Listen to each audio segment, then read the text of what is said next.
Vamos a presentar un algoritmo un poco más complicado que los anteriores.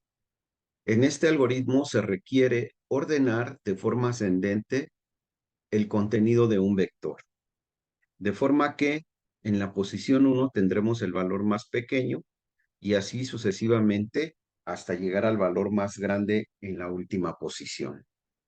Entonces, lo primero que necesitaríamos es leer n y validarlo.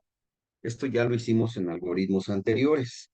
Después tendríamos que leer el contenido del vector elemento por elemento, sobre todo si no sigue un patrón y los valores que se van leyendo son arbitrarios. Vamos a colocar en la posición 1 el elemento más pequeño para que llevemos el orden y después en la segunda posición el siguiente más pequeño y así sucesivamente. Vamos a suponer que el primer elemento del vector es el más pequeño y después lo vamos a comparar con el resto. Y así vamos a asegurar de que el primer elemento es el más pequeño. Entonces, vamos a decir que cuando encontramos el valor más pequeño en el vector, lo vamos a intercambiar con la posición que estamos comparando, de forma que aseguremos siempre que en la primera posición se quede el más pequeño. Por ejemplo, si yo tengo el vector v 1, 0, menos 2, menos 4, al final del proceso, el vector debe de quedar menos 4, menos 2, 0, 1. Entonces, vamos a realizar este proceso de la siguiente manera. Llamemos P de pequeño al valor de la posición 1 del vector. Recordemos que si yo digo V, en este caso V es la variable y la posición se pone entre paréntesis. En este caso, V1, pues es 1 porque es el valor que ocupa la posición 1 del vector. Entonces, asignamos en P V1, es decir, P aquí vale 1. Después lo vamos a comparar con el resto de los elementos, con el segundo, el tercero y el cuarto. Entonces, comparando, preguntamos si P es mayor que V2. En realidad lo que estamos viendo en valores es si 1 es mayor que 0. Y sí, efectivamente, 1 es mayor que 0. ¿Cómo?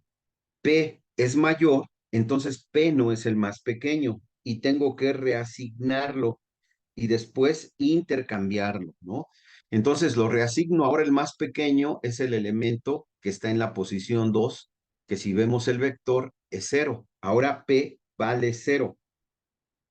Y ahora hay que intercambiar en el vector lo que hay en la posición 1 con lo que hay en la posición 2 para asegurar que en la posición 1 nos queda el más pequeño. De forma que el vector nos quedaría como 0,1 y originalmente lo tenemos como 1,0. Para intercambiar los valores vamos a asignar en la posición 2 lo que hay en la posición 1. Aquí lo que estamos diciendo es que en la posición 2 ahora va a aparecer el 1 y en la posición 1 vamos a asignar lo que ya sabemos que es más pequeño entre la posición 1 y la posición 2, que es el valor de P. Recordemos que el valor de P lo reasignamos y dijimos que era igual a lo que había en la posición 2 y eso es 0. Y también el 1 que estaba en la posición 1 ya lo habíamos pasado a la posición 2. De esta manera estamos haciendo el intercambio entre los elementos de la posición 1 y la posición 2. Vamos a comparar ahora P con la posición 3, que en este caso compararíamos 0 contra menos 2 y nos preguntamos si 0 es mayor que 2. Y sí, efectivamente es mayor que 2. Perdón, 0 es mayor que menos 2. Entonces vamos a hacer la reasignación. En P vamos a guardar lo que está contenido en V3, que es menos 2, porque ya vimos que ese es el valor más pequeño. Y vamos a intercambiar el contenido de V1 con V3 para que quede en la posición 1 el valor más pequeño. Esto lo hacemos diciendo que en V3 vamos a poner el contenido de V1 y después en V1 vamos a poner el contenido del valor más pequeño. que nosotros recordemos que ya lo habíamos reasignado y que en este caso es -2. Por lo tanto, ahora el intercambio es entre la posición 1 y la posición 3, de forma que el vector ahora nos quedaría -2, 1, 0, ¿verdad? Todavía no hemos garantizado de que en la posición 1 tenemos el más pequeño. Falta comparar con la última posición, que es la posición 4. Y ahora nos vamos a preguntar si el más pequeño es más grande que el valor en la posición 4. Es decir, si -2 es mayor que -4. La respuesta es sí.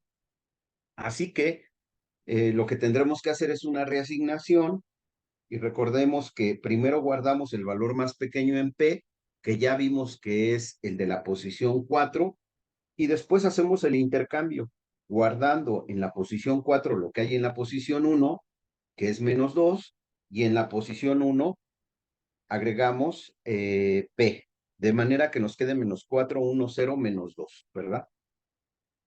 Así quedaría nuestra reasignación. Entonces, así nosotros nos aseguramos de que la posición 1 tiene el valor más pequeño.